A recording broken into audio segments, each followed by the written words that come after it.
He lost his horse, but it came back with a giant bride who changed his life forever. Witness this unbelievable, true, inspired story right here on Whisper of the Past. Don't forget to like, subscribe, and share where you're watching from. Let's get started. The Montana plains stretched endlessly beneath the wide blue sky, rolling with tall grasses that bent to the soft breath of the wind.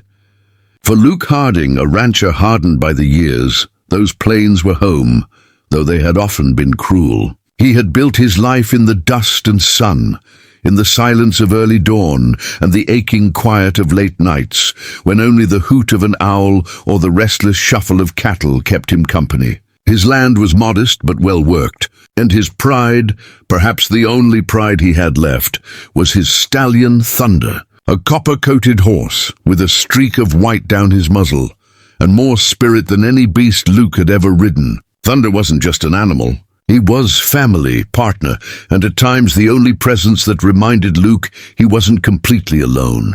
But fate, as it often does, turned suddenly. One late evening, as the sky burned orange with a setting sun, Luke noticed Thunder was gone. At first, he thought perhaps the horse had wandered near the creek or followed the scent of greener pastures. But when hours passed and night set in with its biting chill, Luke's worry grew heavier. He saddled another horse and rode out across the ridges, lanterns swinging, calling Thunder's name into the dark. Coyotes answered, the wind carried his voice, but the stallion never came.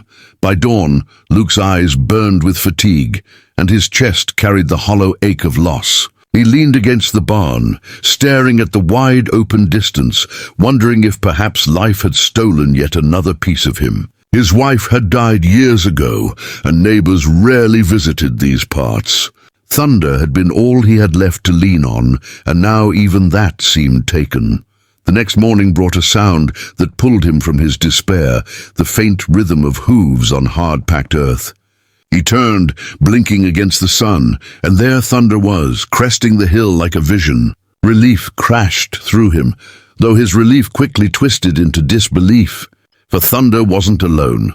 Seated upon the stallion's back was a woman. No, not just any woman, but a towering figure unlike any Luke had ever seen. She was broad-shouldered, her arms carved with strength, her frame powerful yet elegant. Her long black hair was braided with feathers that swayed as the horse moved, and her face carried both intensity and beauty, the kind that demanded silence from anyone who saw her. She wore a simple cream-colored dress that clung to her strong figure, the sunlight painting her skin in warm tones. She looked almost otherworldly, like someone carried out of a forgotten legend. Luke froze. The sight was so unreal, he half believed he was still dreaming from exhaustion. Thunder came to a halt a few feet from him, nostrils flaring, as though proud of what he had brought home. The woman dismounted slowly, her boots striking the dirt with authority. She stood so tall and commanding that Luke, for once in his life, felt small. Her eyes met his with steady calm, and when she spoke, her voice was low and firm, yet carried a strange softness beneath it. "Your horse found me," she said. "Or maybe I found him. Either way, he brought me here." Luke blinked, unsure if his mind was playing tricks on him. You're riding my horse." "I know," she replied without hesitation. "He carried me out of the woods. I had been walking for days." Luke's first instinct was caution. Strangers didn't just appear on the Montana plains, and certainly not women who looked like giants carved from stone. He studied her carefully. "Who are you?" "My name is Clara," she said, her hand brushing against Thunder's neck as if she had already bonded with the animal. "I've been traveling, searching for work, for somewhere I might belong." Her words lingered. Luke found himself unable to look away. Everything about her clashed with what he expected. A woman alone, riding his lost horse, standing before him like fate itself had stitched the moment together. He cleared his throat, trying to steady his voice. "You say Thunder found you?" Clara nodded. "He came to me by the edge of the forest. I was tired, hungry. I didn't even know where the nearest town was. He let me climb on, and he brought me straight here. It was as though he knew." Luke glanced at Thunder, who stood calm and content, nuzzling Clara's side as if she belonged to him now. It unsettled him, yet something about it also tugged at his chest in ways he didn't understand. For a long moment, silence hung between them. Luke, cautious and practical, wanted to demand answers. Where she had come from, why she had nothing with her, why the heavens had delivered this giant woman onto his land. Yet there was another part of him, deep and quiet, that told him perhaps no answer mattered. Perhaps this was simply what destiny looked like. He gestured toward the ranch house. "You should eat. If you've been walking for days, you'll need it." Clara's lips curved into the faintest of smiles. "I would be grateful." Inside the ranch house, Luke busied himself with preparing a meal, bacon sizzling in the pan, bread toasted over the stove. Clara sat at the table, her presence filling the small kitchen. She watched him, not with suspicion but with curiosity, as though she was trying to piece him together, just as he was trying to understand her. "You live alone?" she asked finally. "I do," Luke answered simply. "Been that way for years. This land doesn't have much room for company." "And yet," Clara said softly, glancing at Thunder, who grazed outside the window, "your horse thought otherwise." Luke didn't respond. He wasn't sure he could. There was something in her tone, something that pressed against the loneliness he carried, something that felt too dangerous to admit out loud. Over the next days, Clara remained. She helped carry water, stacked hay with ease, and even mended a section of the corral fence that had been broken for months. Luke found himself watching her work, her strength astonishing, her presence commanding. But it wasn't just her size that drew him. It was the way she seemed to belong, the way she laughed when the barn cats chased each other, the way she spoke to Thunder as though they shared secrets. At night, when the lantern burned low, Luke would sit across from her, listening to her stories. She spoke of the towns she had passed through, of the way people looked at her as though she were a monster, of the constant search for a place where she wasn't feared for her strength or mocked for her size. "I was always told," Clara said one evening, her voice trembling with something like vulnerability, "that no man would ever want a woman like me. Too tall, too strong, too different. But I didn't want pity. I just wanted a home." Luke felt something stir in him then, something he hadn't felt in years. He understood loneliness. He understood being misunderstood by the world. And as he looked at Clara, bathed in the glow of the lantern, he realized he didn't see her as strange. He saw her as extraordinary, and maybe, just maybe, his horse had brought her here because fate knew what he did not, that she was meant to change everything. The nights grew warmer, the days stretched long with work and laughter, and the ranch began to feel less like a burden and more like a place alive again. Luke found himself waiting for her smile, for the sound of her voice, for the way her shadow filled the spaces in his home that had long felt empty. One evening, as the sun dipped below the horizon, Luke stood by the corral, watching Clara brush Thunder's mane.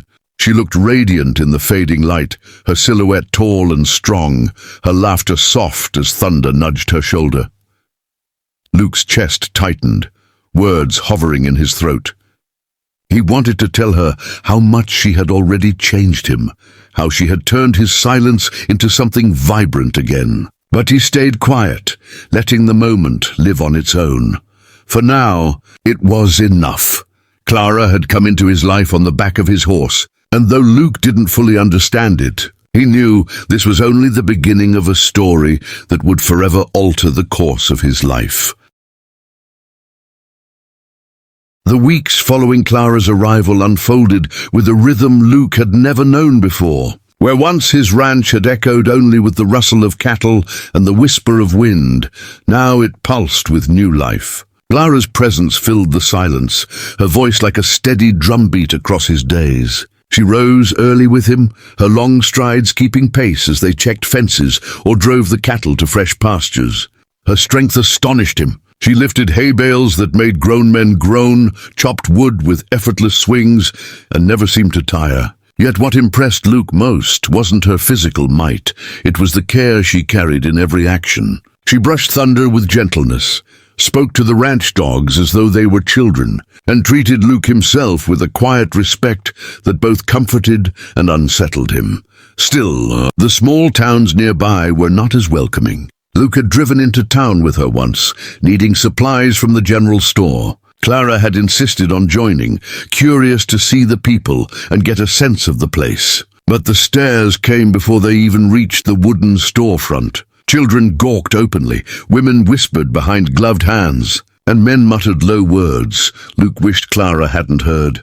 "Good Lord, she's as big as a bull," one man sneered. Luke's hands curled into fists, but Clara placed a hand on his arm, stopping him. Her expression was unreadable, though her eyes carried the weight of years of such treatment. "It's all right," she whispered. "I'm used to it." But Luke wasn't.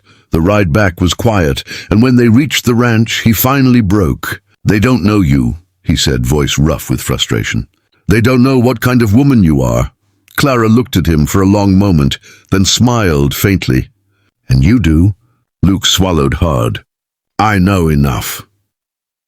The days after that, Luke found himself watching her more closely.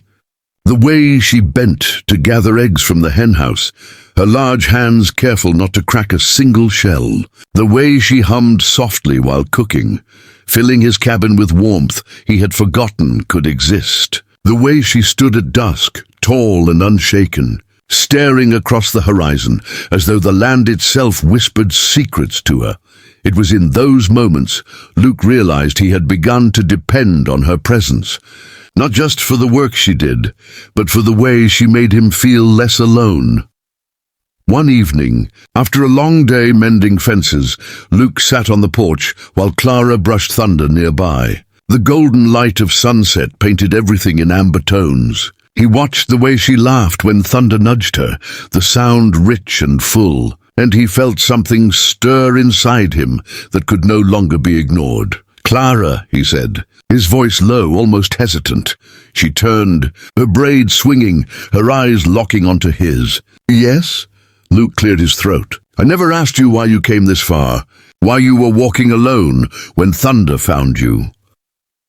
Clara's smile faded, and she set the brush aside, leaning against the horse. For a long moment she was silent, her gaze fixed on the ground. Then she said softly, "I was running from a life that wasn't mine. People have always told me what I should be, silent, small, something I could never become. I tried to fit in, tried to make myself less, until one day I couldn't anymore. I left. I thought maybe somewhere out there I'd find a place where I wasn't too much." Her words struck him deeper than she could know. Luke rose slowly, stepping down from the porch until he stood before her. "This ranch doesn't care how tall you are, Clara, and neither do I." Her eyes lifted, shining with something raw, something almost vulnerable. "You say that now. But what about tomorrow or the next day, when you realize I'm not the kind of woman men marry?" The words tumbled out of him before he could stop them. "Then maybe I'm not the kind of man most women marry either. Maybe that's why you're here." Silence hung heavy, broken only by the distant call of a coyote. Clara searched his face, and for the first time since she had arrived, Luke thought he saw her walls crumble, just a little. That night they ate by lantern light as always. But the air between them had changed. Every glance lingered longer, every word carried more weight. And when Luke brushed past her in the narrow kitchen, his arm grazing hers, it was as though a spark leapt between them. The following days blurred together with an intimacy Luke had never known. They worked side by side, laughed at small mishaps, shared quiet dinners. One evening rain poured over the plains, hammering the roof of the cabin. Thunder trembled in the barn, and Luke went out to check on him. Clara followed, her dress plastered to her frame by the downpour. They stood together in the dim light, rain dripping from their hair, and for a moment the world seemed to still. Luke reached up, brushing wet strands from her face, his hand lingering against her cheek. She didn't pull away. "Clara," he whispered. Her breath caught, her eyes locking on his, and then the distance between them vanished. His lips met hers in a kiss that was both fierce and tender, the kind of kiss that spoke of years of loneliness breaking apart in an instant. Her strength pressed against him, yet she kissed him with a gentleness that made his chest ache. From that night on, they were no longer strangers bound by chance. They were something more, something neither of them dared to name, but both knew was real. Still, the world beyond their ranch was not kind. Word spread in town about the giant bride living with Luke Harding. Whispers turned to gossip, gossip to ridicule. When Luke rode into town alone, men jeered, asking if he needed help taming his Amazon. Luke ignored them at first, but the words grew sharper, uglier. One afternoon, Clara insisted on riding with him again, refusing to hide. They walked into the general store together, Clara's head held high. The room fell silent, every eye fixed on her. Luke's jaw clenched, but Clara stood tall, her presence alone commanding the space. When a man muttered something vile under his breath, Clara turned, meeting his eyes. "You think my size makes me less of a woman," she said, her voice calm but cutting. "But I work harder than you, stand taller than your pride, and love more fiercely than your cowardice allows. If that makes me too much for you, then perhaps it is you who are too little." The man shrank under her gaze, his words dying in his throat. The room shifted, tension breaking, and for the first time, Luke saw people look at Clara not with ridicule, but with awe. That night, back at the ranch, Luke took her hand across the dinner table. "You don't have to prove yourself to them, Clara. Not to anyone. Not to me." Her eyes softened, tears glistening at the corners. "Then let me prove it to you in another way." The following weeks brought a change neither could deny. Luke had spent years burying his heart under the weight of loss and routine, but Clara unearthed it with every smile, every laugh, every glance that lingered too long. One morning, as dawn spilled across the plains, Luke stood with her outside the barn, the air crisp and filled with promise. He turned to her, his voice steady. "Clara, I've lived a long time without knowing what it felt like to belong to someone again. And I think maybe Thunder brought you to me because he knew I couldn't keep living that way. I don't have fancy words, and I can't promise you a life without struggle. But I can promise you this, I want you here, not just for now, for as long as we've got." Clara's breath caught, her hands trembling slightly as she reached for his. She looked into his eyes, her voice breaking softly. "Luke Harding, you're the first man who's ever seen me as more than my size, more than the whispers. If you'll have me, then yes, I'll stay. I'll be yours." The ranch seemed to exhale with them, the world itself shifting as though it too had been waiting for this moment. And so, what began with a lost horse ended with a promise.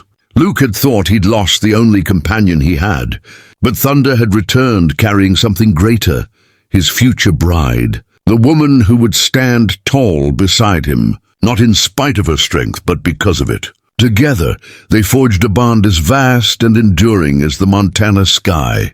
For Luke Harding, the rancher who had once been alone, life would never be the same again. And for Clara Jensen, the woman who had searched for a place to belong, she had finally found it, in the arms of a man who saw her not as too much, but as just enough.